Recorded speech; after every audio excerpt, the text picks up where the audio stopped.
దేవుని పరిశుద్ధ నామానికి మహిమ కలుగును గాక. ఈ సాయంకాల ఆరాధనలో పాల్గొన్న ప్రతి బిడ్డని దేవుడి నిండాలుగా దీవించి ఆశీర్వదించును గాక. మిక్కిలి పిల్లరా, ఈ 2025 సంవత్సరము నవంబర్ మాసము 3వ ఆదివారంలో దేవుడిని మనం ప్రవేశపెట్టున్నాడు. ఈ సాయంకాల నైవేద్యాన్ని దేవునికి మనం అర్పిస్తాం. ఈ ఉదయకాల సమయంలో కూడా మనము కొన్ని విషయాలు లేఖనముల నుంచి ధ్యానం చేశాము. రోమీయులకు రాసిన పత్రిక 1వ అధ్యాయము 5వ వచనంలో మనము ధ్యానం చేయగలిగి ఉన్నాం.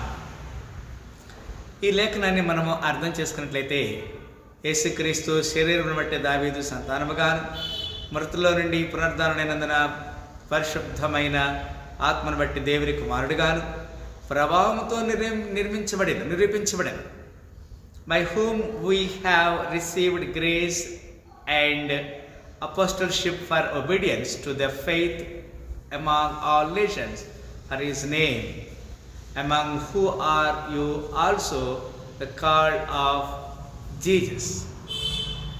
Even this is and declared to be the Son of God with power according to the Spirit of holiness by the resurrection from the dead. ఇక్కడ 2 మాటలు మనము చూడగలుగుతున్నాం.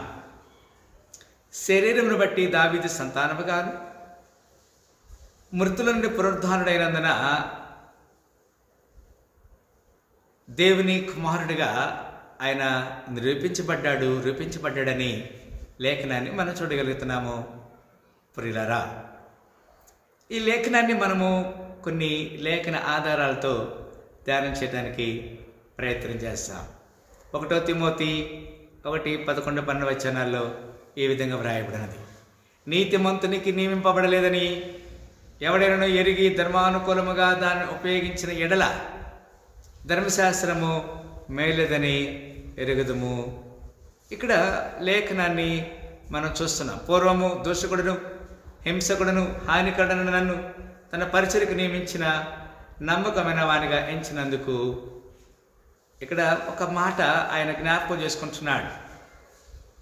పౌలు గారు తను ఎలాంటి స్థితి నుంచి బయటపడ్డాడో, ఎలాంటి స్థితిలో ఉండి దేవునికి దూరంగా ఉన్నాడో, ఇప్పుడు ఏం పని చేస్తున్నాడో, సువార్తను ప్రకటించే బాధ్యతని దేవుడు ఆయనకి ఇచ్చాడు అనే విషయాన్ని ఆయన చూడగలుగుతున్నాడు.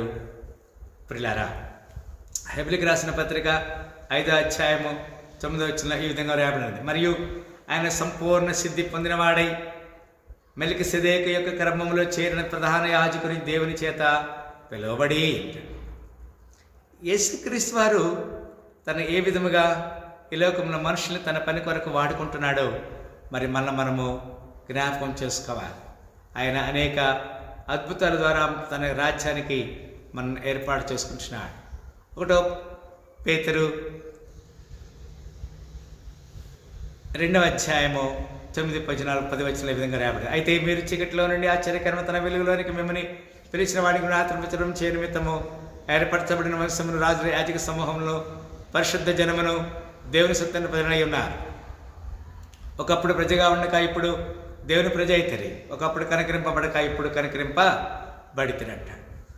Once upon a time we are in a dark in the presence. Now God called us his marvelous light. For whom? For what? We must witness his holy things. ఆయన ఉద్దేశాన్ని మనము ఇతరులకి ప్రచురం చేయాలి. ఆ ప్రకారంగా దేవుడు మనల్ని ఏర్పాటు చేసుకున్నాడు. మలాకి గ్రంథము 1వ అధ్యాయము 11వ వచనం: తూర్పు దేశం మొదలుకొని పడమటి దిశ వరకు అన్ని జనుల నా నామం ఘనముగా ఎంచబడింది. సకల స్థలంలో ధూపమును, పవిత్రమైన అర్పణను అర్పించబడింది. అన్ని జనులు నామం ఘనముగా ఎంచబడినని సైన్యములకు అధిపతి యెహోవా సెలవిస్తున్నాడు. దేవుడు he is God for all in the sense all nations, all world, every nation God is inherited. ఇది దేవుని చిత్త ప్రకారంగా దేవుడు ఏర్పాటు చేసుకున్న సత్యాన్ని మనం జ్ఞాపకం చేసుకుంటున్నాం. మలాకి గ్రంథం 1వ అధ్యాయం 14 వచ్చిన ఇక్కడ మాట అంటాడు: నేను ఘనమైన మహారాజునై ఉన్నాను, అన్ని జనుల నామం భయంకరమైనదిగా ఎంచబడినని సైన్యములకు అధిపతి యెహోవా సెలవిచ్చింది. కాబట్టి తన మందులో మగది ఉండగా యెహోవాకు మొక్కుబడి చేసి చెడిపోయిన దాన్ని అర్పించి వంచకుడు శాపగ్రస్తుడు అంటాడు. If God is God of everything or almighty, why should you deny? You must know the ability and God sovereign. It is God whom God wanted to give us the ability.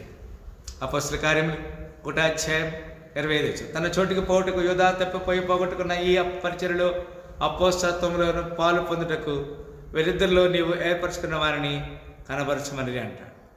దేవుడు తన ఏర్పరచుకున్న వారిని కనబరచడానికి God chosen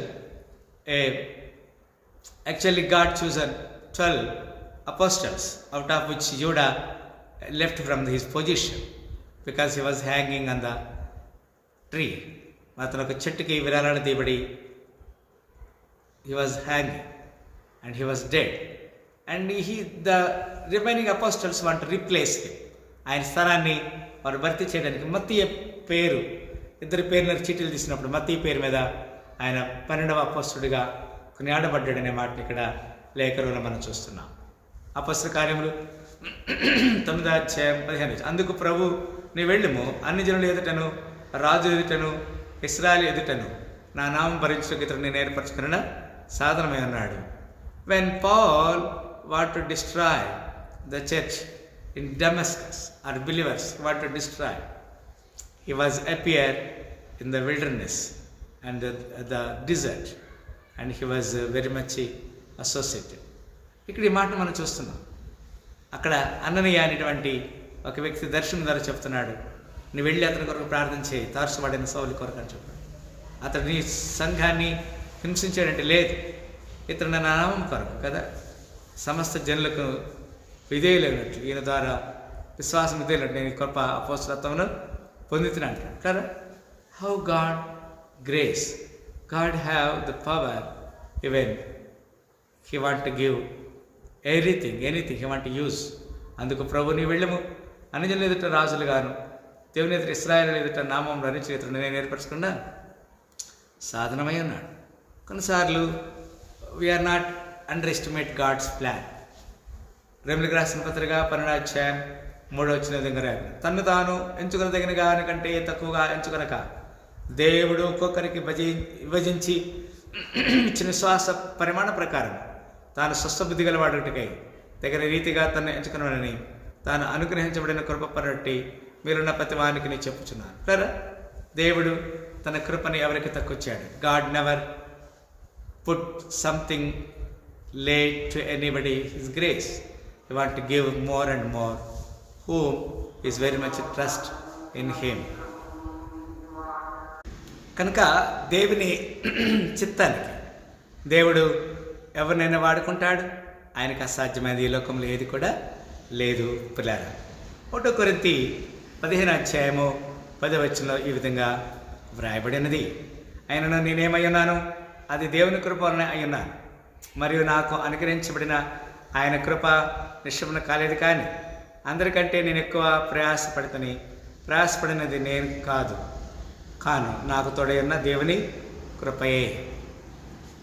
కొన్నిసార్లు మనము నేను ప్రయాసపడ్డాను, కష్టపడ్డాను అనుకుంటాను. Nothing, it is not by you, నీ ద్వారా ఏం కాదు.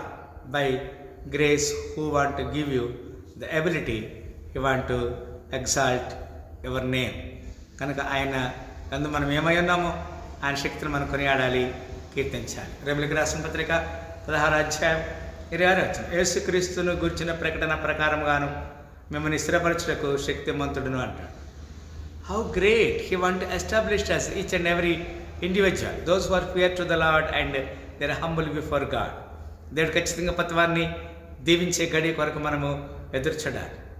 సర్వము పోయిన శరీరము కుళ్ళిన నా అనువారే వెలివేసిన ఆప్తులంతా శత్రువులైనా అంతము వరకు సహించిన ఆయోబుల పిల్లరా, దేవుడు మన పిలిచిన పిలుపుకి లోబడాలి.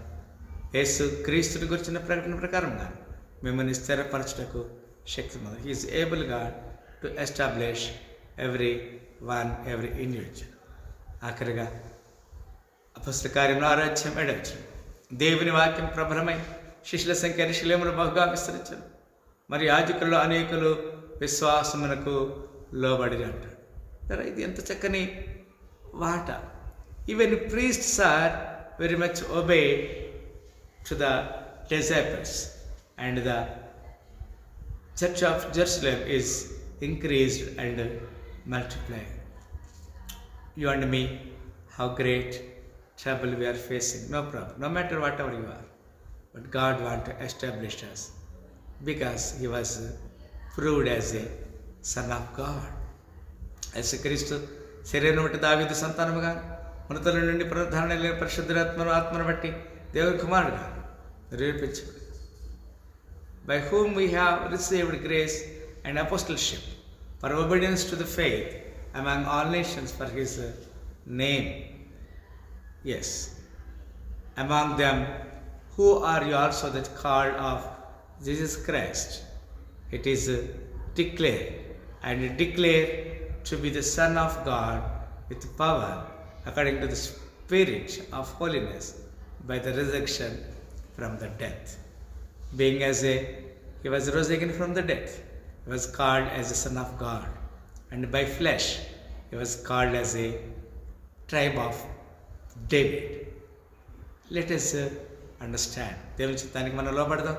ఆయన కృపకు పాత్రలుగా ఉందాం. సాయంకాల సమయంలో దేవుడు తన కుమారుడిగా ప్రకటించబడ్డాడు, నిరూపించబడ్డాడు. మనం ప్రార్థన చేస్తాం.